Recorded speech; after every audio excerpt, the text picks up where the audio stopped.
Hey everyone, thank you for joining us for Meander Travel Podcast. I'm Julie and this is my husband Tony. Hello. And we're sitting here with awesome Caleb, our producer. Welcome. Thank you for being here. This is episode 11. This is a follow-up from our previous episode 10 where we talked all about an EF gap year and our daughter Raina's experience traveling the world. We hijacked that gap year trip, and we're going to talk a little bit more about how we intruded upon her time in Barcelona. We're going to talk about some day trips, but we'll get into that in a minute. For now, it's Wheels Up. Wheels up. We're gonna be two hearts running wild.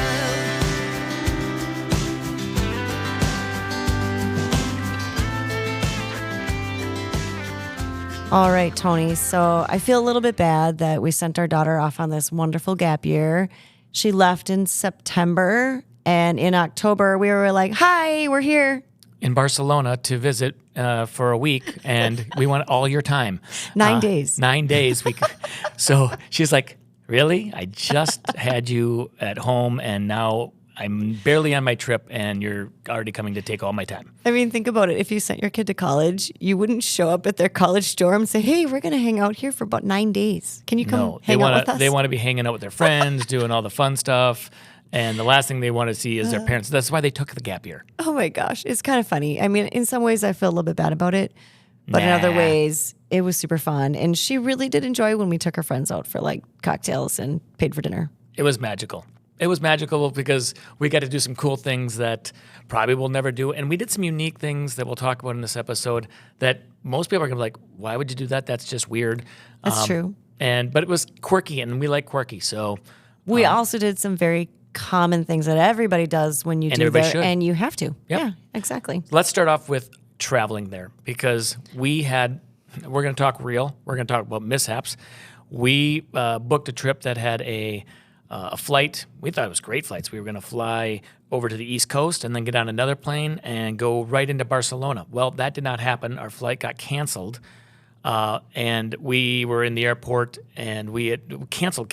We had Wait, no can flight. you say when it was canceled, though? We were literally on the airplane. I was stretched out. I had an entire 4 seats in the middle section to myself. I was going to sleep all the way to Barcelona. It was going to be amazing. Yes. And we sat on the plane for, I don't know, how long? Hour? 2? Yeah. A long time. And then they said, I'm sorry, folks, you're going to have to Deboard. get off this plane. There's a mechanical. And we're like, what? I had a whole row. And we missed the connecting flight, so we were not going to be able to make the flights no matter what. So they were going to have to rebook us, and which we paid a little bit closer attention than most because we were following online, and I talked to the desk people, and I tried to get them to get us on another flight immediately. I knew that this is a problem. We better get a different flight right now because if we don't, it was already late at night. We're going to be with the masses, or we're going to miss an entire couple days of travel and have to go home.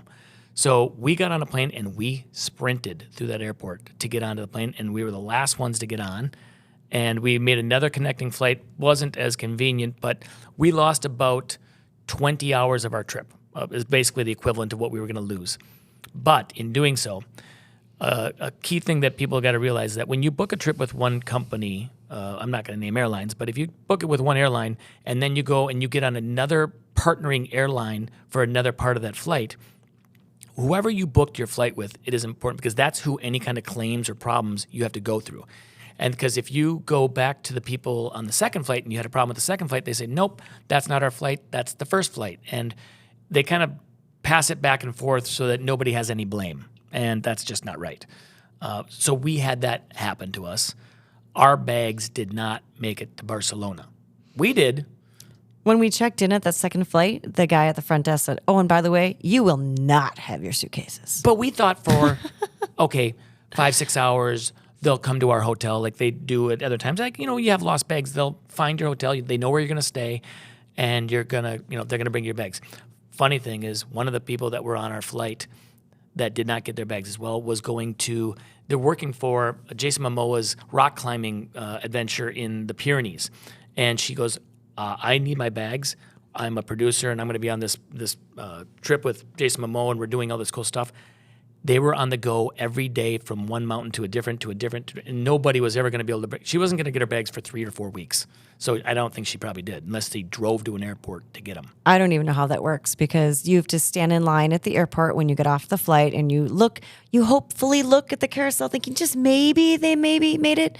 No, they didn't. So then you go get in a long line where you have to file a report in a country, in another language, and you're tired and you get all this documentation. And folks, keep every single thing they give you. Keep your tags from your bags. Keep everything, because let me tell you, I tried to get reimbursed and it was virtually impossible. Since that day, just wait on that part. Since that day, though, we put air tags in our backpacks, in our suitcases. We put them everywhere so that we can kind of know where they're at. We have an idea like, oh, we got off the plane and it's sitting now in another country. We know we're not getting our bags that day. We can fill out the form and get moving on with our day because we know we're not going to get the bags in time. More importantly, and we've talked about this in some of our previous podcasts, this is the trip, this is the experience that caused us to say, we are never doing this again and we will become backpacking. Backpackers. Yep. So now we have big backpacks. So let's fast forward a couple of days into the trip, and then we'll go backwards. But we did not have anything except for our carry-on bags. Oh, I had underwear and socks because I always pack that. Yeah, you're smarter than me. So we got off this plane. We did not. The next day was a national holiday. What was it, Julie? It was it's called the National Day of Spain, and that's literally what it's closed. called, the National Day of Spain. So we got in late, couldn't get any clothes. The next day, nothing is open. So it was our third day of being in Barcelona before we said, all right. Well, luckily we had a really nice hotel in Barcelona that had rooftop, the balcony, Iberostar. Star. It was so lovely. But they gave us robes and like the little slippers. You know, like they always hang on the doors, but nobody ever uses. Well, we lived in them for 2.5 days inside the hotel because we were like, we're not putting those clothes back on. They could walk off by themselves. So we were walking around with our clothes. little slippers and our white robes out on our patio and like, all right, that was kind of fun. Wait, you have to describe this patio though, because it was insane. We felt like the president of the country. We had the coolest hotel room. Well, the hotel room wasn't anything to speak of really, but it had an amazing balcony. And right above us was the bar for the hotel. So we're in our robes and people can kind of look down and we're like, hey, we're just, got robes here. We have nothing else to wear. So it was kind of funny, but it was an amazing view. And we really appreciated just looking down on the square was the Plaza Catalunya. Right below us, it was like a big city square of the... We lucked into some of the best. This hotel was probably one of the best places. I don't know how we got that room. I don't know. But so we were up there for a couple of days. We went out a little bit trying to get coffee and food, but there was nothing open. And then on the third day in, we're like, okay, we need to go buy clothes. Nothing was open. We went down to Barcelona, which is the beach area. And because somebody said, hey, maybe something will be open down there because of the tourists on the beach. And we found one store. It was Hurley. The American store. This is not a paid advertisement, but we bought pants, shirts, everything. We were Hurley head to toe. And we came out with bags and we were like, we took pictures because we looked like we were modeling Hurley gear. Yeah. The girl in the store was so cute and she felt so bad for us. And it was so expensive. Those clothes were so expensive. And we thought, that's okay. It's on the airline. Well, wrong. Because never did manage to get that back. For 20, 30 hours online listening to hold music and never got reimbursed. I filed reports and emails. Anyway, that's regardless. Whatever. Here nor there. But so just always pack a little bit of extra or use a backpack. Carry all your clothes. Bring your Cotopaxi or wherever you're going to use. Get a backpack. Bring all your clothes. Then you have everything. But don't have what happened to us. Certainly make sure that if you're a person that has medications or things like that are really, really important, or jewelry that means a lot to you or something, it better be in your carry-on. Because if you never see it again, or if you don't have it for multiple days and you really might need it, that could be dangerous. So make sure you have what you need in your It's carry-on. also a good idea to look at what the holidays are of where you're traveling to. Yeah, who knew? To know that when you land, hey, are we landing on a holiday? Are we landing the next day as a holiday? Is this everything's going to be, it's important.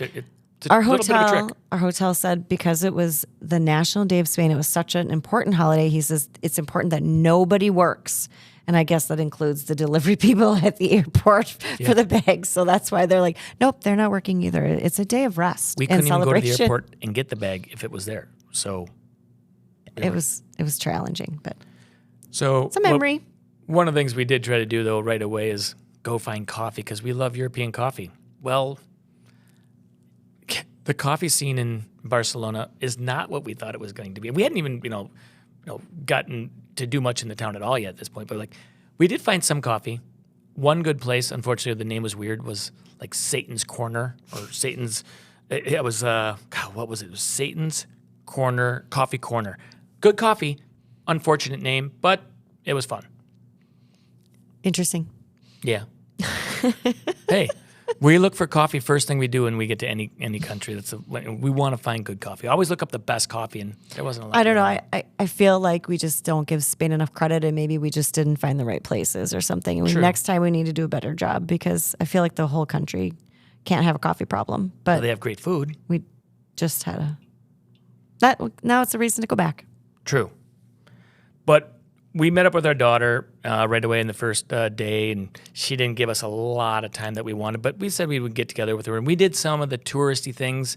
That town is really, really well known for one thing in particular, and that's Antoni Gaudí, the artist, and the different things that are in that town that he's designed and created. Is a national treasure of an artist, and he did most people would know as La Sagrada Familia. And it's the big church that's been worked on for 150 years. They're still working on it. They're getting close though. Yeah, it's very close actually. It's all funded publicly, so it's not funded by the state. So they rely on donations, and they when you go there, you can put money in the little thing, and they rely on that absolutely to help them finish it. But are we talking about that right now? Sure. Okay, well, in my opinion, in all the places we've been in the world, in all of the churches we've been in all of the structures, I think this is my number one favorite. And that includes, Rome. That's big. Paris. Yeah. I think it is the most amazing structure I've ever seen. It is incredibly whimsical and creative. And if you're not a church people, like my dad would say, I don't need to go see another church. Because there are a lot of cathedrals that are beautiful all over Europe. But they have very similar styles, a lot of them. And I suppose once you've seen 5, 10, 12, they start to seem similar. This one does not. This one is so totally different. It feels like aliens made it or something. It is really, really, really cool. The architecture on the outside, all of the symbolism, his plans, all of the unique pieces on the inside, the stained glass. We went in the evening, somebody said, make sure you go near sunset so the light is coming in just the perfect way for the windows. That was the most spectacular advice. Go at sunset or just before. Or sunrise. Or early if you can get in there early when Maybe. the sun, like in the time of day when it's opening that the sun is coming up from the other side. I don't know. I didn't want to leave. Sunset was pretty beautiful though. Spellbound in there. I don't know if I'd say it was my favorite structure. That's an odd thing to say you have a favorite. I'm going to have to pause on that. I'll get back to you on that one. I feel very strongly about that. Okay. So there's 3 very well-known things in Barcelona that Gaudí is attributed to. That's one of them. I think you've all probably seen a picture of it. You've probably heard about it. Okay, here's one thing outside. When you're out and about, a lot of the people are trying to get at you like, hey, buy this from me, buy that from me. And you're going to get, because you're at one of the biggest tourist attractions in all of Barcelona, right? So we had an instance where a guy said, hey, I've got this bracelet. I want to give it to you. We talked to him for a minute, and then he goes, I want to give you this bracelet. This is a ploy. And we fell right into it because we're like, oh, this guy was so nice. He's from Africa. And he was like, his family made this in Africa, and he has them sent to him. I don't believe this, obviously, but it was nice. He goes, you can have it for free. Put it on my wrist. Oh, well, now I want $10 or whatever the equivalent was. And I'm like, oh, man. And we didn't have any cash on us at the time. So we had to go to a cash machine and get cash out so we could give him $10 or the equivalent of whatever it was in Spanish money, in euros. And I felt dumb afterwards. Like, this is what people tell you. If they're going to put something on you, they're looking to get paid afterwards. So don't let It's them the do same thing with the people who have roses or any kind of thing that they are passing out. Just keep going. Put your head down. Keep going. Yep. You're not being rude. You're protecting yourself. So, Julie, talk about the second place, which is an amusement park type, not amusement park, but it's a park that's all designed on his creations. Yeah, so Antoni Gaudí did a lot of architectural creations within this town. And Park Güell, I don't know how. Yeah, I don't know if we're going to saying that butcher right some either. stuff today on the pronunciation. So that's we speak another- Spanish a little bit, so that's kind of hard. It's Yeah. hard. How do you describe this park? It has whimsical homes, and he intended to have this be, well, it was supposed to be a community for the wealthy people, and they would all have very unique crafted homes. And for some reason, it just didn't quite work out, didn't pan out the way everybody thought it would. So there are still a few homes that they're not super large, but they're really unique and funky. But how do you even describe it? Curvy There's all walls and kinds of ceilings and You guys have to go look at pictures because that's what you really need to see. When you think of Antoni Gaudi, you have to look at his homes with photographs because you can't picture it. or more otherwise. so be there to see them, because even the photographs are not going to do it justice for. It is a beautiful view over Barcelona. When you're up there, you've got spectacular views. You're up in the hills. And you walk through like different little cave areas and grottos, and there's lots of garden things. Park grounds where you walk around for quite a bit out into the park area. Yeah, it was beautiful, but it gets really, really hot also. So you might want to do that earlier in the day or later in the day, like evening if it's open that late. I'm not sure, but it was pretty hot when we were there midday and the sun was baking us. So we didn't stay as long as we maybe would have otherwise. My favorite of the, and by the way, I know that you're going to say that's crazy because the La Sagrada Familia is so amazing. But my favorite of the things that we did that were Gaudi's was the Casa Batlló. And I don't think I'm pronouncing it right, but it's I think you are. Casabatlo, by the way. And Parkwell is Park, P-A-R-K, Guell. It'll be in the show notes. But Casa Batlló, this is a house he designed that's right in downtown Barcelona. It is so unique from top to bottom. It's like a 4 or 5 story building that it was all one residence from the bottom all the way to the top. He created and invented systems in the house that had never been thought of before. He had ways to air condition it by creating tubes and throughout the building so that it would bring the hot air arising out of it and bring the cool air down inside, and it would vent off into all the rooms. So he had air conditioning before there was air conditioning. It's just a beautiful building. Outside, everybody looks at it and goes, oh, it's just a building. But you got to go in and take a tour of this. It's a little expensive, but we thought, you know what? We've read good things about it, good reviews. We did it. It was probably one of the coolest things I thought. I want to say it was like $40. Yeah. For an entry fee. Expensive for going into a house to look at a house. But it's so much more than that. It's so much more than that. And what will surprise you too, when you get to the bottom level of the tour, it's super modern and techy. So it actually has this really cool interactive combination. experience. Yeah, it's really fun. So it's even fun for the younger kids because they're taking a tour of this really cool home that has mirrored features and amazing ceilings that are, you can't even describe it. And the paint and the colors. And he was very, he's traditional in some senses, but also really avant-garde. But the basement has a totally techie interactive experience. So you get down there and you're like, That's what not his, is though. going on It's down not here? his. That wasn't his No, invention. but it's that is just for the tour aspect. part of their demonstration. And then you can also go to the top of the building and you can have a glass of champagne, or not champagne. You have cava, because that is the Spanish form of champagne or Prosecco. It's cava. And You'd have olives. And That's what we had olives. there. We had olives, fresh We olives. really became olive fans after that trip. Yep. Yeah. But also, you're forgetting that like a couple blocks down from Casa Batlló is the other house that he designed. And I don't remember what that one's called. We didn't go into that because we pick and chose, and we chose Casa Batlló over the other one.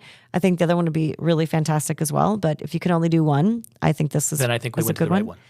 Well, and you know what's funny too is, so Raina had already been living there for a while, and we said, "Did you go into any of these things?" She's like, "Oh no, she didn't have the time, nor did she have the money or want to funds. spend the money." So before we left, we bought tickets. I think we bought her 2. Yep. And left her. Either 1 or 2, and said, "Here you go. You must go. This is your cultural experience. Duty. This is a must do if you are in this town. Don't you dare leave Barcelona without going to this place." She'd already been, well, she went to the Sagrada with us. And she was like, "Oh my gosh, you guys, that was so cool." She absolutely loved it. She thought it was amazing, well worth her time. Even the 20-year-old, 19-year-old, whatever she was, appreciated it. So it's cool. So those are the 3 big Gaudi things that we went to. We got some other things that we did in Barcelona that we're going to come back to, but let's take a break to say, hey, Raina, we want to get you off. We want to go on a little, a weekend trip, and not just a out and back. There's a lot of places that you can go to that are day trips from Barcelona. And we just had some friends that just got back.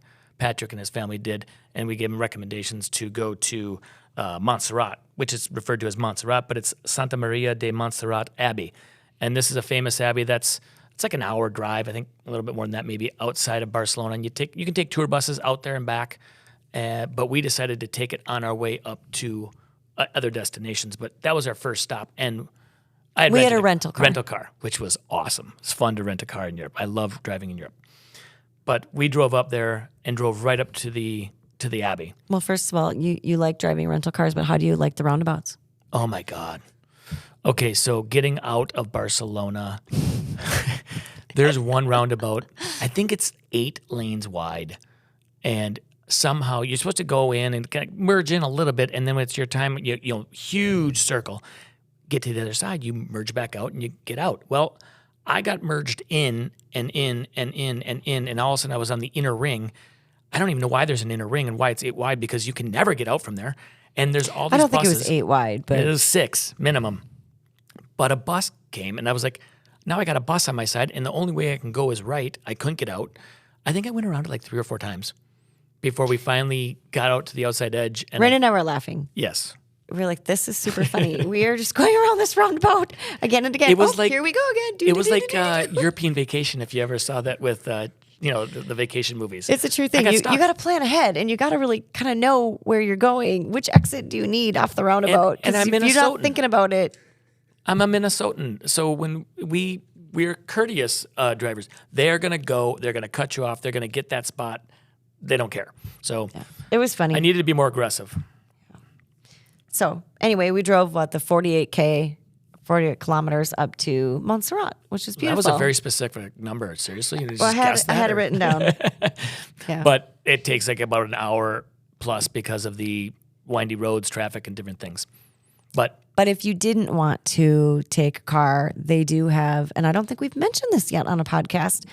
Viator is one of our very favorite websites. It's owned by TripAdvisor, and you can take tours, all kinds of tours. And Viator is one that frequently, there's a whole bunch of them that goes up to Montserrat. And it could be just that, or they'll pair it with other destinations as well. So you could do a full day tour and tool around doing things, or you could just do that. So anyway, we had the rental car. We drove there, but there's 2 ways to get up to the Abbey.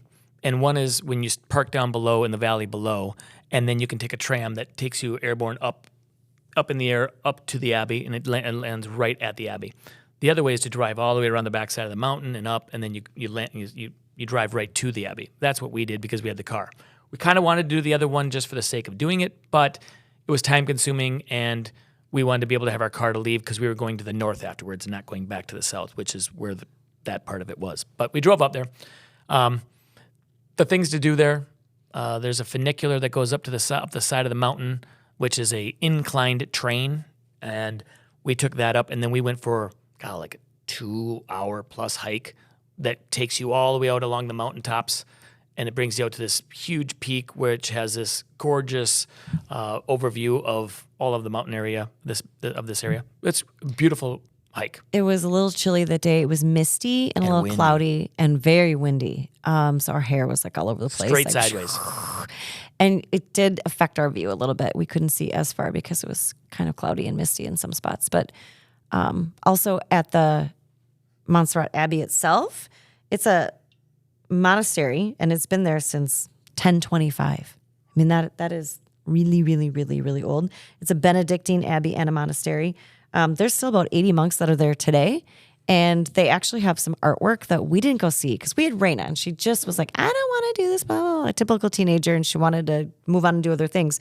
But they have modern paintings. They also have archaeology from Egypt and Mesopotamia, and they have ancient paintings, some of them not ancient, I guess, but historical, from El Greco and Caravaggio. Like, they have some major artwork. But they have one thing in particular. They have the Black Madonna. Yes. Beautiful, beautiful.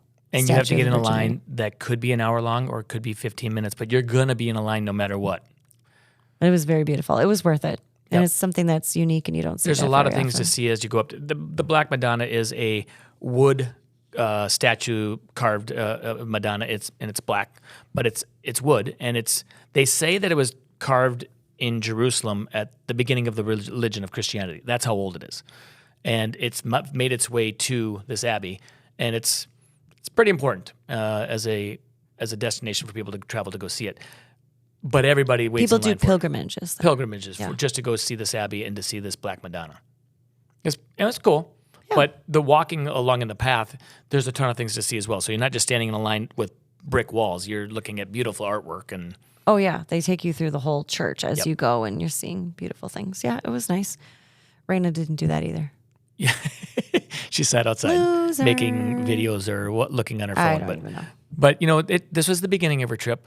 She got more culture as she went on, and I think she learned to appreciate some of Well, that when stuff. I was doing just a little bit of research about this, I'm like, man, I wish we had had more time. I would have loved to have gone and looked at all that art. Although I do think one of them was closed maybe the day we were there. Maybe it's because of the holiday stuff. I don't know. Anyway, it was a cool little stop. So from there, we drove up to Andorra, which is a country. What? Yeah, exactly. And not Andorra in France, which is that's one R. This is double R, Andorra. It's a country that's landlocked in the Pyrenees, in between France and Spain. Very small. It's one of the 5 microstates that they call in Europe. Which Tony has a goal of seeing all 5 microstates, which most people really wouldn't care because they're very tiny countries. But he thinks it's super cool to go to these little tiny countries that nobody have heard of. Okay, so the stop after this is even kind of cooler like that. But I do geek out about unique things like microstates or quirky countries, or just everybody can go to south of France or go to Paris or something. But you're going to Andorra. Not many people go there unless they're going for a reason, because it's stuck in the middle of nowhere. There's no airport. You're either flying into France or you're flying into Spain, and then you're going there by car, and because there's no airport there. So we went there because, one, it's a country we hadn't been to. It's another hour and a half from 2 hours from where we were. We wanted to do a round trip, kind of see the north side, but we're also Tour de France fans, if you've listened to previous podcasts. And a lot of the Tour de France stages go through Andorra because it's in the Pyrenees. Great mountain stages, very beautiful scenery.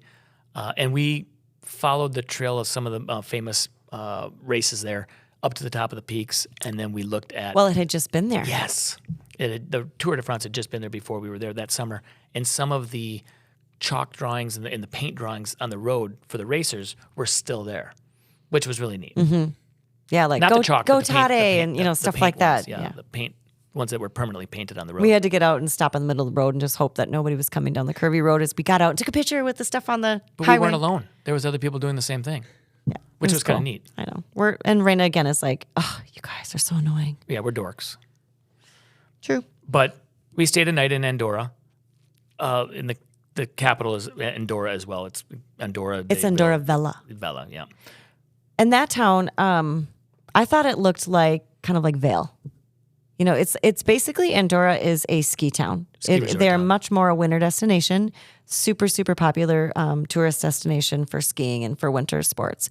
And that's what it reminded me of. It kind of felt like their little downtown with their shops and stuff reminded me. It's got a mountain with a little stream and a bridge. Kind of reminded me, if you've ever been to Vail, kind of reminded me of that. Great shopping. I mean, the stores were awesome for athletic and snow winter gear. So if I wanted to buy a lot of stuff, and Julie did talk me off the ledge on a bunch of them. So yeah. So the next place after there, you kind of go up the north side of it, and we went into France, and then we skirted down along the border. Julie wanted to go up to Carcassonne. I ixnayed that. Thank goodness. I wanted to go so bad. But if you've listened to previous episodes, you know that we went to Carcassonne this last summer. So as part of our big trip to France. So it's good that we saved Finally achieved my dream of going to Carcassonne. But it would have been like an extra 3-4 hours up and back, and it was not working in our schedule because we had another place to go to, which I'm going to bet most of you have never heard of. And I'm going to say it wrong. Livia. Now, Livia is a enclave. It's Spanish. It's a town that's in France, but it's Spanish. This is the quirky stuff that I get into. This is back when they put the borders between France and Spain. They divided it down the Pyrenees. This is how long ago? 1659. I'm looking right here. 1659. They cordoned it off by cities would have to go on one side of the border or not. But this was a town, and it was a Spanish town. So they kept it a Spanish town, and it is still Spain, completely enveloped inside of France. So to go from Spain into this town of Livia, you have to go through the border, drive through France to get to this town, which is actually Spain. And it's like a bubble. It's really cool. When you're there, it just looks like a little country town with a sign out front, saying this is what it is. But for us, it's just unique. It's There's different. a sign that says, like, this is the town in Spain, but you're In France. totally surrounded by France everywhere you go. It's like, what? How does this even work? It's pretty cool. So we had lunch there, screwed around. We found Ironically, in a cute little bubble. That Yes. little restaurant had one of those little plastic dome bubble things, Post-COVID, they were trying to have seating for people, so they had a bubble outside. But that's ironic. That's kind of cool. Yeah, because you just said bubble. But there was also a geocache there, and we like geocaching. I don't know if we've ever talked about that yet. I don't know. That's a whole nother episode. Well, geocaching is where you find secret, hidden, people hide containers, and you go and use your satellite GPS or your phones, and you go and find them. You log them online. You may take something out of there. If you do, you put something back in. It's Take one, leave one. take one, trinkets leave one, or something. trinkets. But you sign a logbook, and then you hide it back exactly where you found it. Caleb, and have you ever move done on. that? You ever went geocaching? I actually used to go to a homeschool co-op at Baker Park, Baker near Wilderness over here. And I did a lot of geocaching through the years. I had so much fun, and they had so many different locations of the actual caches. I don't know if they still do it. I hope they do, because it was a really fun thing for kids to learn. It's great for kids because it gets them off their butts and watching TV or on their phones. And they may use a phone. You're supposed to use a GPS, but now today's technology, you have a phone that has a GPS built into it, basically. So you can do it using your phone. There's an app for it. But I got really into it, more geeky stuff. Did it for many, many years. Now it's almost been 15, 20 He years. used to compete in geocaching competitions. Actually, champion. I'm sorry. Multiple times. I'm sorry. He's a So, champion. yeah. So on the champion level, are they still using actual GPS devices, or are we they did. using phones? No, we use GPS. That's awesome. I loved using the actual GPS devices. Yeah. That was the best. There's a competition called MOGA, and it's in the central part of the United States, but it's considered the biggest competition. People come from all over to do it, and we've competed in that with a 4-man team. So some fun stories from that, but we'll save that for another time. Anyways, there was one in this town, and I thought it'd be cool to get this one that's in Spain, in France. So it's kind of weird. So I wanted that on my little resume of finds. To be clear, we went to this place for you. Oh, yeah, 100%. Like, Brayden and I are like, okay, It's just a little this town. is cool. It's cool. Yeah. Now, but when you come out of there, there's a highway that you're not allowed to deviate if you're going from Livia in Spain through France into Spain. So you come out, you're supposed to stay on this one road, and it's monitored. And it's probably, I think it's like a mile or two. And that's it. And you drive over, you get to the border, and now you're in Spain. So, but you're not allowed to, you're not supposed to deviate off there unless you're, like you can because now, but in times when it was, worried about borders, but now with it being the EU, you can drive. I was going to say, I don't remember that We drove part, around, but there's signs that specifically said you were supposed to go through, but. Well, we had a very nice lunch there. So it was a lovely stop for that. I would say most of you probably don't need to No. fit this into your schedule, but if you're quirky like Tony and you like unique cities and towns and countries, then yes, absolutely.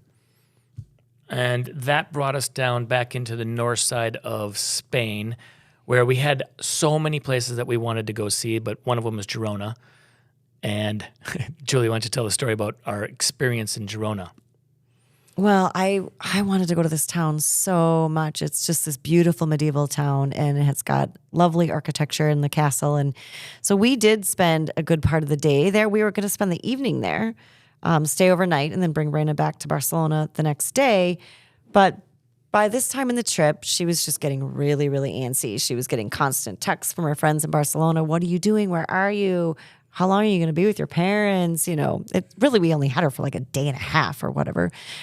So we kind of expedited this town and we buzzed through it kind of quickly. And it was unfortunate because the golden light of the evening was displaying itself on the castle. And it was just like beckoning to me, like, come, please stay here. It's so beautiful.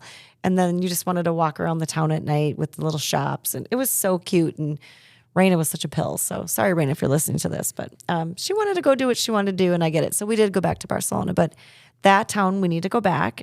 It was beautiful, and Tony can hardly remember it because it was such a blip on the screen. Reina, our daughter, by the way, if you're listening to this and you're like, oh, you're in Spain and it's Spanish, and Reina means queen in Spanish. She was actually named, we always, when we were getting pregnant, we were like, we want to name a kid after someplace we've traveled to because we love travel. And we struggled with coming up with a name, but we did. We said, oh, you know what? We like the name Reina. And we said, we're going to name her Reina. But we didn't have a middle name, and we didn't name her off of anything we had traveled for. But all of a sudden, I come home one day and she goes, I know her middle name. And she was pregnant at the time, and I go, oh, well, we're going to discuss. She goes, no, it's the middle name, and you're going to agree. And I'm like, oh, okay. She goes, Sophia. And I went, Reina Sofia. I'm like, oh, wow. La Reina Sofia is what I thought was the coolest museum in Madrid, and we had traveled there many, many years before. But the name of the museum is La Reina Sofia after the Queen Sofia of Spain. So we named our daughter Reina Sofia. So it's a little trivia. Anyways, that's how she got her name. And then she is named after a place in Spain. And she went back to Madrid, went on this gap year, and went to the Reina Sofia.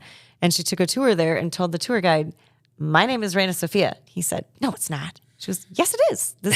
I'm named after this museum, literally. And broke out, I think, the ID to show him. Yeah, she probably did. Now, we did Americanize her phonetic spelling of her name. So it's Raina. But who cares? That's how you pronounce it.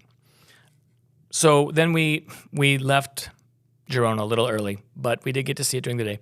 Went back to Barcelona and let her have her time with her friends. And then Julie and I got to spend more time doing Barcelona things on our own, which we now can get into some of the cool things that we did in Barcelona that were not Gaudi. Oh, you mean like going to the Apple store and sitting there for hours and hours trying to figure out how to get Reina a new phone because hers was stolen? Yeah, that day sucked. That was really fun. Yeah.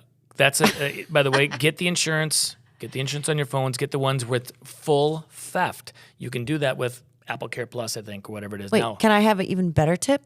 This is a brilliant tip, and we should have said this on our EF Gap Year one. Bring a secondary phone. Bring your old phone. You get a brand new brand new phone for your trip because you want the best camera, best connection time, whatever. You bring your old one with you. Stash it in your suitcase because if she would have had that, we wouldn't have had to jump through hoops and suffer for days. She didn't have a phone for weeks, and that was so frustrating because she's trying to navigate around a city with no phone, doesn't know where her bus schedule is. It was really frustrating. That is the brilliant tip. Bring your old phone. Doing insurance abroad on a phone that you bought in the U.S., it's difficult. It's a little clumsy. It took a little bit of time. You cannot buy a new one there and have it covered by Apple. Correct. Apple has to send you the new one if it's covered under their Apple Care program. And she's in another country, so they just sent it to us. It was a hot mess. It took forever. We ended up getting it fixed or figured out, and it did get paid for. But it wasn't an easy process. So yeah, bring an extra phone with you. Well, before we get into some of the things we did in Barcelona that we liked, let's go through the things that we didn't get to do on some of these, because we didn't do any other day trips, but we had a lot of them planned. We're always overly ambitious, and we pin things on the map and say that we want to go to the here, and here. Well, this would have been about a 4 to 5 week trip had we done that. But Julie, I'll say that we wanted to go see the Roman Temple of Vic, which is in the town of Vic. It's beautiful. It's just an old Roman temple. Looks like it came right out of Rome. Yeah, our Apple Maps, like your little map thing that you have, has so many dots in it. We basically just pin it all. And so if you're going to go to some places and you're like, oh, look these ones up, they'll be in the show notes. Well, these are places we didn't get to, but we had intentions to go to them.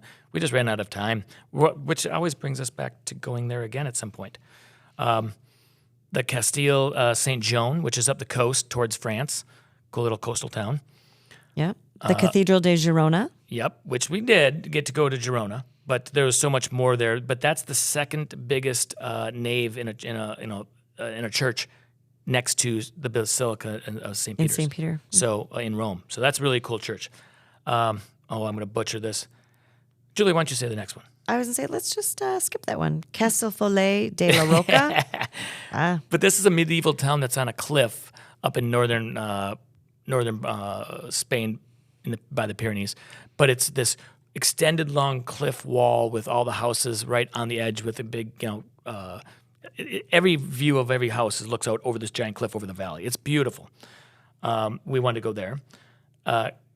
Cadaqués. Now, this is a coastal town that's on a peninsula that's up near the border of France. And that's probably the one that we really, really wish we had gotten up to because everything was saying, you got to go here and spend a couple days. Yeah, very beautiful beach town.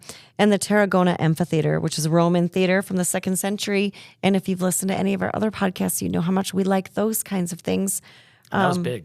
Yeah, it would hold 15K of spectators. It's not as in good of shape, obviously, as the ones that we've spoken of before, but still a beautiful area to go to. So those are a few things. If you don't want to do your own research, you can just take those off the podcast and go look them up, because we had already pinned them, planned on it, just didn't have enough time. And a couple of them you'd want to go out, spend a night at least, and come back. But you could do all of those out and back, like leave early in the morning, go spend a day there, and come back. They're all within driving range. So, all right, let's go back into Barcelona and talk about some of the things that we did that we liked. Like some of the things that, other people do too, but maybe we've got a couple unique ones. Mm-hmm. Cool. I know what you want to talk about more than any of the other ones. I dream about it all the time. Well, talk about it. The air baths, AIRE. All capital letters. It is the most phenomenal massage and spa facility I have ever seen. You feel like you're in old Roman baths, and there was all these different pools that were of different temperatures. So you could go dunk in one that's really hot, and you could go dunk in one that's a little bit cooler. There's one that's all salt, so you float. Then there's which Tony really loves, the cold one. So you go dunk in like the cold plunge.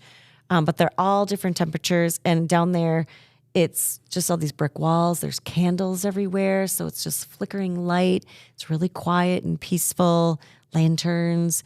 And so you're just relaxing in these waters and taking it all in. And then they come and get you and say, it's time for your massage now. You go upstairs to this big massage room. Listen to you. I know. She's like getting ethereal with her voice because she's so excited about it. I'm like envisioning it all in my head, and I was so relaxed, and it just felt like this really historical environment that I love. I kind of get into that kind of stuff. It just was so cool. And that massage, I was full asleep. It was like the best, most relaxing massage I've had. And there's other massage places too, but that's not like this. Okay. That's the one. We went to, and then up the road from that, on that part of town, on the east of the old town, there's l'Arc de Triomphe, which is a mini version of the Arc de Triomphe in Paris, which is kind of cool because you're like, if you take pictures by it, you could tell people you're in Paris. It's just pretty cool. We did that at night. It was all lit up. I'd recommend doing it late at night. I think we did that right after the baths. We did. We walked up from there. Yeah. But when we did it so late at night, there wasn't all the people and tourists standing around taking pictures in the day. It was just the two of us, which was really a cool experience with all the glowing orangish light on the stone. Yeah, it was cool. Another church. Well, Julie, you can talk about the Cathedral of Barcelona because that's where we always ended up there. Well, I'll talk about it. Every day, everywhere you walk in Old Town, you kind of got a path that kind of brings you down to this other area. This is on the path, and we must have gone by this thing 20 times, it seems like. Because if you're going to Barcelona or you're going out to the beach or you're going anywhere, you walk past this. And at night, the colors on it, they light it up. It's so beautiful. We took a lot of photography there. You remember this? You're looking at me with blank stare. Oh, I guess I wasn't as impacted by you. Is this the one where I sat on the bench and you took the picture from behind? Yes. Okay. It was cool. I thought it was cool. All right, you can talk about probably one of the favorite things that we loved. Oh, the Paradiso? Yes. Okay, so one of the things that we like to do, if you've listened to other podcasts, we love to go to speakeasies or just really cool hidden bars. Things that, because he's a geocacher and he likes to find things that are hidden, we love to find bars that are hidden where you need a password or it's got some creative way, an entrance that is hidden and you have to figure out how to get in or something. It's really cool. So Paradiso is the premier bar. I think it was named #1 bar in the world. In the world. Yep. Yeah. Very, very, very years cool. ago, but it's still very cool. It's still going strong from what I know. But yeah, so the entrance, and you can describe it if you want to describe the entrance. It was a meat market deli kind of situation, and you walk up to the door and you go inside and there's a big refrigerator and you open up the refrigerator and you walk into this cave-like bar. And this bar, it feels like you're in a cave. Very low ceilings, dimly lit, which it should be. Yeah, you have to have a dimly lit bar for sure. But it had, like red neon lamps in the corner, or not neon, but red lamps in the corners, so it had Ambiance. kind of a good vibe. Lots of people in there, Tons. tons of people talking and having fun. So it was loud. It was a lot bigger than I thought it would be from the outside. But the really cool thing, well, multiple cool things, but the menus are huge. They're really long and they light up. They're lit. They're backlit, and they glow, and so you can see them. It can be pitch black in there, and you'd be able to read your menu. So if you're an old person they're creative. and you're worried about not being able to see in this dimly lit bar, don't worry. The menus light up. Really Now, cool. We just had friends that went to Barcelona, and I said the number one thing you need to do, because they got their kids with them, they were going to go out nightlife partying and stuff, and I said, you got to go to this bar. Shame. And they did not. Shame. Patrick, if you're listening, yeah, shame. So we told him that we had probably two of the coolest drinks there, and we're going to talk about them because we sat down next to two German guys. They looked like, trucks. They were huge guys. They were like 6'4" and 6'3". They were big huge men. dudes. And they were the friendliest guys, and they wanted to take pictures and talk with us. And one of them was just about ready to get married. The other one was maybe recently married. I don't know. So really, they took video really and pictures sweet. of us ordering our drinks. But the ordered drinks that we got, I know mine was called Kryptonite. I don't know what yours was called. I have no idea. But yours was, mine was called Kryptonite. It was glowing green. It was I don't know what the alcohol was, but it had I don't even know. It was like a sprig of some kind of flowering little sprig. And whatever this thing was, made your lips and tongue go numb. So I don't think this is legal in the United States. But I'm drinking this drink, and I'm like, oh, this is a cool drink. And all of a sudden, after about 5 minutes, I'm like, yeah. My lips started going numb. And I'm like, they're tingling. And I'm like, what is going Kryptonite. It makes you weaker. So my lips were weaker. It was really cool. And I took pictures. It didn't last very long. It didn't last very long. And it's not a, I'm sure it's considered a drug of some sort. But it's legal there. It's part of a drink. Anyways, your drink was really unique. Mine had this floaty, sticky bubble Foam. Yeah, like foam, and it was tall. It was probably like 12 inches tall of this foam column that was floating like a Gumby guy. And she would on, let it go in the air, and it would float up into the air, and she would catch it on like a little twig, and she would bring it back down to your spin drink. around, yeah. But what did you have to do with it was the You cool have to part. slurp it in, and when you slurp it in, it tasted like coffee. It was a coffee flavored Bubbles. foam bubble. Yeah, It's bubbles that can't were even like describe that it. had like a cloud inside, and it was smoky. It was so cool. And everybody's Coffee. cocktail had a really unique vessel. Yeah, vessel. A vessel or a pedestal. Your pedestal that it goes on lights up, or the actual vessel, your glass cup. They're not even glasses and cups. I don't even know what they are. They light up. They do all kinds of things. It is super unique. So If you're going to go to a bar or speakeasy or any kind of a bar in Barcelona, highly we recommend. might It's have almost a paid must. $20 for those drinks. Yeah, go. But doesn't matter. It's the experience, the ambiance. It's an entertainment trying to figure out how to get in there. And then you just look around and say, what is that person drinking? Theirs is purple. What is that person? It's really cool. So with the Germans, we left. We went to a rave club down on the beach with them until like 2 a.m. it's just a dancing. nightclub. I don't Yeah, it know was, what a well, rave They club. have those big dance Just like, clubs. okay. Yeah. Anyways, so that was probably one of the coolest places was that El Paradiso. We were out way too late and I slept in and I decided I don't need to do that again. I'm too old for that. Long and short, there's a lot of things to do in Barcelona. We did not get to nearly as many as we'd like to, especially the day trips. These are some of the fun things we did. This was a trip. We went there because of our daughter. But tips, make sure that you have purses that have locking mechanisms. Hang on to your stuff, hang on to your phones, because Barcelona is a safe town, but there are petty theft Let's be everywhere. clear about that. Do It's not a s- violent. It's do not a violent yeah. town. You don't have to worry about anybody mugging you, like roughing you up. They're going to grab your phone if it's handy, and that's about the extent of it. They're crimes of opportunity. Correct. It's like, don't set your phone down on the table. They'll pick that up in a minute. Yep. But anyway, it's fabulous. Can't wait to go back. So we will be going back to. Julie's actually been back to Madrid since then. That may be another episode later, but she did that with her mother. And that's another thing that she can talk about is traveling with parents. Yep. Parents with maybe some disabilities and issues. Yep. So, all right, guys, thank you for joining us. We appreciate you listening as always. If you want more information about some of this stuff, you can check our show notes. on our website at meandhertravel.com and leave us feedback. Tell us how we're doing. We're now 11 episodes in, and we're kind of wondering what you guys think, direction you like. Or you know what? Maybe they can recommend somewhere for us to go, and we could go there based on a listener. Yes, they should pay for it too.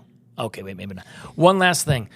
We were talking, we always want to try and give you a little bit of an update on how we're doing with our, goal to become quasi-nomads, traveling abroad, living the travel life. We've been constantly trying to figure out how we're going to fund that and trying to come up with ideas that we can do remotely and whatnot. And one of the things I tried to do was try to remote sell from buying items off of Amazon and then reselling them to, I heard about this from a friend that I had met, and he does it all the time, where he buys something off of Amazon when it's a deal, and somebody pays you to do that because they can't buy bulk off of Amazon. So you go to a third party and then you sell it to them. They give you a little bit of money and you make very small amounts, but you do it in volume. But you're also putting money on a credit card, and then you can use those credit points. card miles for those points for. Yeah, that didn't work so well. So that one is not my long-term goal. I might have bought the wrong thing, tried to sell it to the company that was asking for me to buy it to them, for them. And they said, this is not what we asked you to buy. And so I basically bought, I think it was an iPad or something. Oh, I got a new iPad because that's not the iPad that they wanted, and they're very specific about it. So you got to be very careful about the different little money-making schemes you have and how you're going to do them. But that one didn't work. Maybe some other ones in the future, maybe selling some photography that we have, stock photography. We'll talk maybe about that in the future. But one of the things we've been trying to do. So that's still in process. We're still trying to figure that stuff out. We'd love to have a long-term plan as to how we're going to make money, because I may be quitting my job someday, but I'm not retiring. We are going to be working because we still need money, and it's got to fund what we're doing. Yeah. So thanks for listening. We'll keep you posted on the next one, and don't know what it's going to be about, but stay tuned. We'll find out. Wheels up.